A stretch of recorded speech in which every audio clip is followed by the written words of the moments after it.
Get things out. Once again, to another sketching video. Hi everybody, here we are, another sketching video. And again, like I've done one other time, I'm recording my voiceover and talking on top of the actual sketching video. So as a special treat, I have a friend joining me to help with some of the voiceover and the questioning. Kiki, she's behind me. There she is.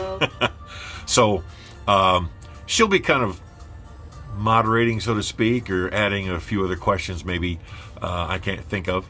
So here we go. I wanted to get back to this dinosaur dragon type fantasy creature I started way back in sketch video number 1. Now the last time, the last video, the previous one, was where I drew Chomper from Land Before Time. And I said I would do that one and then get back to this finished dinosaur dragon. So that's what I'm doing now. And as you notice, you know, like I did with the first part of showing how this one's coming out, I'm doing very clean, very finished lines, which is part of what I learned when I started learning about animation and about how to add qualities of animation to my finished drawings. First of all, a lot of my career I spent creating artwork for animated properties. First was Tiny Toons, Looney Tunes for Warner Brothers. And then I went from that to doing an issue of X-Men Adventures, which is the comic book adaptation of the animated cartoon show X-Men. And then I went to doing artwork for Batman the Animated Series in the licensing department, doing tons of material for that. And again, it seems like a lot of what I've done has been connected to animation in some form or another. So in learning how to do those properties, I learned a lot about how actual animation is done. And that's why you see the process that I'm doing, where I've started out with these rough little thumbnails, and I build up the structure of the artwork using that animation technique, that animation quality of drawing, which I've always been in love with it. I love the look of what animation brings to, you know, the finished broadcast quality of TV shows and movies and what have you. So that's why I've gone through the stages I've gone through with this drawing versus just simply doing a finished drawing straight out, as I love that almost sculpting quality of starting rough and going into finish. So your blue lines are kind of like your storyboard. Yes, as Kiki just mentioned, yeah. My blue line version of this is like a storyboard. It basically helps me plan out where I want to do the actual finished lines. So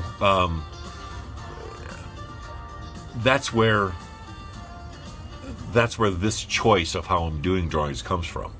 And again, I'll probably do more of this with other videos, but I'll also I'm going to see if I can't get into doing more absolute finished drawings from start to finished in one video. But I tend to take my time, you know. These videos are 15-20 minutes long, so a lot of what I do takes a fair amount of time. Even though I'm fairly quick, it does take I like taking my time to produce a really finished look, if I can do it. So Kiki, I think there's some other questions there. Yep, that we people have asked. some questions from your comments from other videos. Our major one today is from Patrick Daniels, who asks, of all the heroes and villains you've drawn through the years, do you have a few favorites? And if so, what drew you to them? No. And I will not forgive the pun. That is an awesome pun. It is, isn't it? Yeah, and like I've said before, that's a question I do tend to get a lot, especially at shows and conventions I go to. And having drawn so many of them, I got to say that used to be a fairly tough choice for me to pick one or two out. But I would say at other times I've said Captain America as one of my favorite characters, which I do. I really loved reading the comics, Captain America comic books. But in addition to Captain America, I've really loved the character Space Ghost. And of course, I got a chance to draw Space Ghost in official capacity as the comic book that was being put out. And at the time, it was being done by Archie Comics. And I just love that high-minded, heroic figure. Probably mainly because when I was just a kid, I grew up reading some classic mythologies like the Iliad and the Odyssey, where I got to learn about these mythically large, heroic figures like Ulysses or Hercules or what have you. So I guess those types of heroes in comic books was something that I really, really enjoyed. So that's some of the heroes I really liked. What's it say about villains too? Like, do you have a favorite villain that you like to draw? You've covered a wide range of villains just in the time that I've known you, and you've been drawing longer than I've been alive. So, I remember the first villain piece I ever saw of yours. Oh, what was that? It was Darth Vader. Oh, really? Yeah. It was the early stages of the Vader versus Maul piece that was so popular. Okay, yeah. I actually just did another finish of that piece really recently. And, well, again, it's funny you should remind me of that, because at the time when I first saw Star Wars and got to know the characters and understood Darth Vader, I had a little bit of a hard time connecting him to some of the classic supervillains in comic books. But just looking at it now, you realize, he's absolutely classic. I mean, you can't imagine a more villainous villain. I mean, tall, all dressed in black, ominous, It's every check mark of the icon. Oh, yes. All he's really missing is a skull symbol somewhere, but that's more on the fantasy bend than the sci-fi. That's true. And if you notice, the design of his helmet has almost a skull motif to it. Yeah, it's, very subtle, but it's there. You can see it. Fun fact, I recently learned that the reason that Darth Maul has gauges in his official artwork now is because the actor forgot to take them out before they shot the film. No kidding. Yeah. Oh my God. But that's okay. It's an iconic look. Oh, and, yeah. It is the best. I was really surprised when I saw the design of Darth Maul, because I didn't think, how can they do something kind of cooler, better than Vader? But man, that black and red tattoo face that they gave him, and those small horns that ring his head like a crown. It's very Golden Age comic villain versus New Age comic villain. It takes what it built on the original, and then added a bit more. Oh yeah, that was just so exciting. Don't ask me to compare the two, because I won't. But a lot of people won't, they're both awesome in different ways. Oh yeah. And we wouldn't have Maul if Vader hadn't come first. So. That's true, and it shouldn't surprise any of us that Vader has a diehard fan base, and as does Maul. I mean, I also can't even begin to imagine, a cooler name, Darth Maul. Which is. How sometimes people can get mauled by animals. It just seems like the perfect name for a villainous figure. They did pretty well on most of the Sith names from my experience. But I derailed the question. Who is your favorite villain? Favorite villain. Well, it's funny because comparing one of my favorite villains to somebody like Darth Vader is pretty...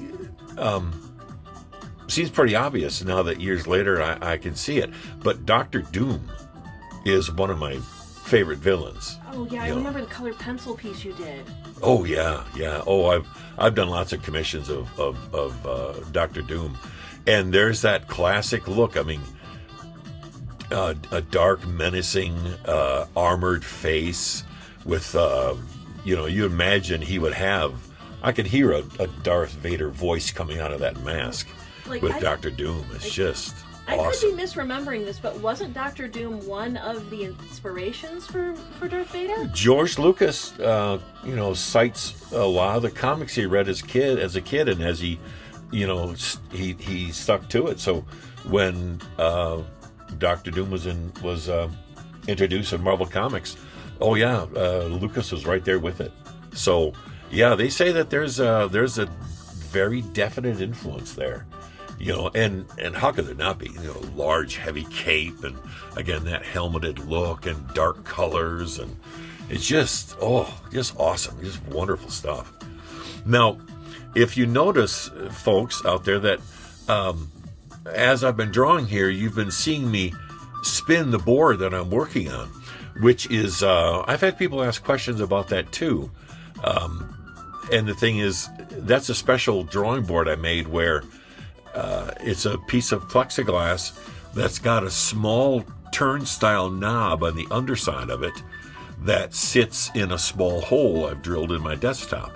And that way, if I need to change the position of the paper I'm working on, it's a very simple matter of spinning it, and I can just hold it with a couple fingers in place and not have to worry about the paper being loose or having to get a tight grip on the paper to hold it in place.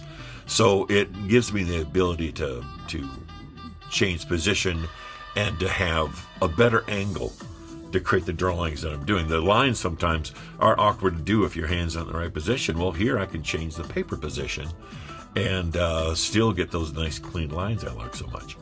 So anyway, but back to those favorite villains. Yeah, Doc Doom, definitely, in the comic books, favorite villain, because he has such a presence of threat and ominousness, and he just seems like nothing rattles him, no matter how he battles mostly Fantastic Four, but other characters in Marvel Comics. It's as if he's you want him to be defeated, but God, it doesn't seem like he ever acts as if he can be defeated. There's just something about that that's just fascinating to read and to enjoy. He has the aesthetic that it creates the feeling of you are a menace, and seeing your butt kicked is going to be amazing. Yes. That's a good way of putting it. It's a very good way of putting it. That's what makes for good villains, is that you're impressed with them on one hand in a kind of weird way, but you also want them to get their comeuppance. That's what makes it so enjoyable. I mean, of course, nobody really would want to have a villain that would be a pushover, and that's not really even a threat. Well, I agree to disagree, because Dr. Doofenshmirtz is one of the best villains in comedy media ever written, and he fails to fight a platypus every episode. Who is this? You don't know Dr. Doofenshmirtz? I'm afraid I don't. Tell me. He's from a cartoon called Phineas and Ferb. And I know the cartoon, Phineas and Ferb, yeah. His goal is to conquer the tri-state area. Oh my God. And he's not very good at it. Oh, that's awesome. But he is incredibly funny. And that's, again, bringing character, bringing personality to any given character is very important. And Phineas and Ferb is an awesome cartoon. They're just very funny. So we do have another question from the comment section today. Okay. This one coming from a mysterious Paul. Okay. And Paul asks, what job are you most proud of? Oh, I've had that question before too. And Kiki, from knowing me for so long, there's I could make a list of the jobs I've had over the years, and it'd just be huge, long. I could never name them all. So amazingly, I can kind of place my most favorite, and that would probably be the Space Ghost comic book I've done, because that's where I've got to draw one of my favorite characters of all time. So I think we might be at the end of the video here real soon. So just let me finish up that. When I grew up watching the Space Ghost cartoon, it was just one of the most exciting things for me to have happen on Saturday mornings. And so the fact that years and years later I got to draw it as a comic book and to kind of bring my spin on it, my passion for the character to the character, it was just awesome, you know. And I still count it as probably one of my better jobs I've done in comic books. So that pretty much, you know, that pretty much would be it, I think. Is there we have another? Those were our major questions today. Okay. But can you think of anything when you look at the dino dragon I've got here? Well, I love the layout and with the geometric designs in the background to make the dragon pop. Yeah. And I've always loved the way you do musculature. It's very reminiscent of like Conan the Barbarian and the classic, again, Greek-esque heroes. Yeah, well, I appreciate that, and that's very much what I try to put that in almost everything I do. And just to let you folks know, Kiki and I, you know, we've worked on and continue to work on a few things together on with art and publishing and stuff. So you'll see, everybody will see a lot more of that as I go along. So keep an eye out for it. I'll be posting more of these videos when they're ready. So again, thanks for coming by, and we will see you again soon. Take care.